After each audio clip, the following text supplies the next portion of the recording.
बदलापुर का मामला अभी शांत नहीं हुआ है। इसी बीच पुणे में बदलापुर की घटना फिर से दोहराई गई है। बस में 2 मासूम बच्चों के साथ यौन उत्पीड़न के चौंकाने वाली वारदात सामने आई है। एक 45 वर्षीय स्कूल बस ड्राइवर ने 6 साल की 2 लड़कियों को स्कूल बस में ही अपना शिकार बनाया। पुलिस उपायुक्त आर राजा ने मामले की ज्यादा जानकारी दी है। वहीं राज्य महिला आयोग की अध्यक्ष रूपाली चाकणकर की प्रतिक्रिया इस मामले में सामने आई है। आज वानवडी येथे विद्यार्थी वाहतूक करणाऱ्या बस चालकाकडून 2 6 वर्षाच्या मुलींवरती अत्याचार केल्याची घटना समोर आली। यामध्ये या 2 6 वर्षाच्या मुलींना लैंगिक स्पर्श केल्याची तक्रार गैरअर्जदाराने केलेली आहे। या संदर्भात वानवडी पोलीस स्टेशनचे वरिष्ठ पोलीस निरीक्षक संजयजी पतंगे यांच्याशी मी चर्चा केली। आरोपीला पोक्सो अंतर्गत गुन्हा दाखल करत अटक करण्यात आलेली आहे। मुलींना मेडिकल करण्यासाठी पाठवण्यात आलेले असून पुढील कारवाईसाठी CWC कडे पाठवण्यात येणार आहे।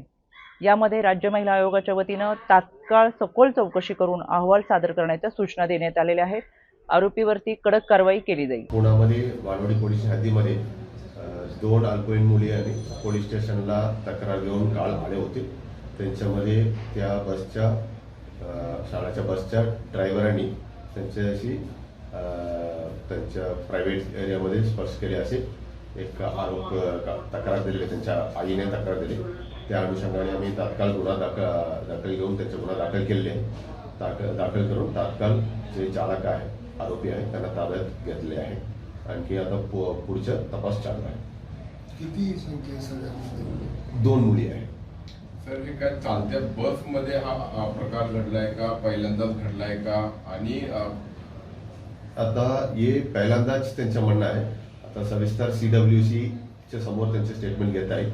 तसेच आमचं त्यांचे मेडिकल केल्यानंतर पुन्हा आम्ही सविस्तर जबाब घेतो। त्यांच्यामध्ये आधी पण घडले का ते आमच्याकडे काल तक्रार देताना पहिल्यांदा घडले असे त्यांचं म्हणणं होते। सर, आणखीन काही मुली असण्याची शक्यता आहे, त्या दृष्टीने आपण काही तपास करतोय। आता आम्ही तपास काल दाखल झाले। आता तपासच्या दृष्टीने ते पण विचारत आहे, शाळामध्ये सुद्धा विचारत आहे ते असे काही तक्रार आले का, आधी असे प्रकरण घडले का, हे पण आम्ही चौकशी करतो। आरोपीला फक्त काय आता डिटेल ताब्यात आहे की अटक आहे? अटक आहे। कुठला त्याच्यावरती कलम लावले? पोक्सोचे कलम लावलेले आहे। सर, आणि जर स्कूल बस असेल तर अशा स्कूल बसेसमधून आपले शासकीय एक नियम असा आहे की जर विद्यार्थिनी वाहतूक होत असेल तर महिला मदतनीस त्या स्कूलमध्ये असायला हवी। मग या स्कूल बसमध्ये महिला मदतनीस होती का? नसेल तर स्कूल ऍडमिनिस्ट्रेशन वरती तुम्ही कारवाई करणार? ते आम्ही ते सगळ्या अँगलमध्ये आम्ही चेक करत आहे ते महिला मदतनीस होते का त्या दिवशी। तसेच शाळांच्या त्यांच्यामध्ये स्वतःच्या आहे का, त्यांनी भाड्यामध्ये घेतले का, हे सर्व भाग आता तपास करत आहे। जसे निष्पन्न होईल त्यांच्याप्रमाणे पुढे कारवाई करावी। सर, शाळेकडे पालकांनी तक्रार केली होती का आणि शाळेने काही तक्रार दिली? शाळेने काही काल आम्हाला माहिती घेऊ शकले नाही। काल सुट्टी असल्यामुळे शाळाकडून माहिती घेऊ शकले नाही।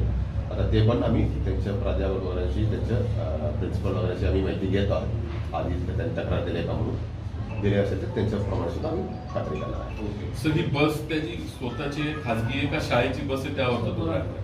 नाही, ते आता कन्फर्म झाले नाही। आम्ही तपास करत आहे, झाले तर आम्ही सांगू। ओके, जर स्कूल बसमध्ये जर महिला मदतनीस असेल तर स्कूल ऍडमिनिस्ट्रेशनच्या विरोधामध्ये तुम्ही तक्रार करणार आहात? तुम्ही ते आता तपासचा भाग आहे। आम्ही जर त्यांचे जे नियम आहे, जे कंडिशन्स आहे, जर त्यांच्या पालन केल्यानंतर त्यांचे कोण जबाबदारी त्यांच्याप्रमाणे आम्ही कारवाई करू।